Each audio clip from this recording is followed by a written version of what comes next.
Welcome to Chillin' 101. We hope this video helps.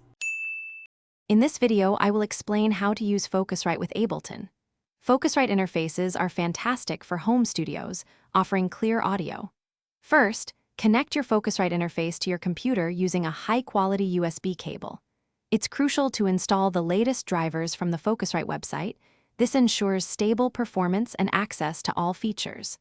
Once connected and drivers are installed, power on your interface. You should see indicator lights confirming it's ready to go. This foundational step prepares your system for seamless integration with Ableton Live. Now let's configure Ableton Live. Open Ableton and go to the Preferences, usually found under the Options menu. In the Audio tab, select your Focusrite interface as both the input and output device. This tells Ableton to use your Focusrite for all audio. Next, adjust the buffer size.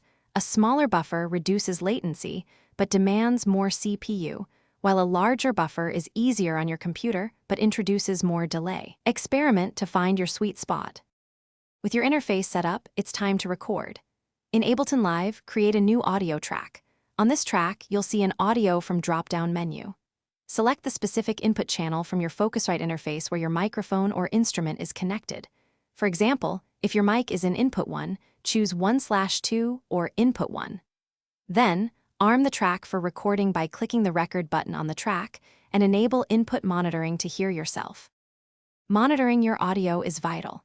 Keep an eye on the input levels on both your Focusrite and Ableton to avoid clipping, which sounds distorted.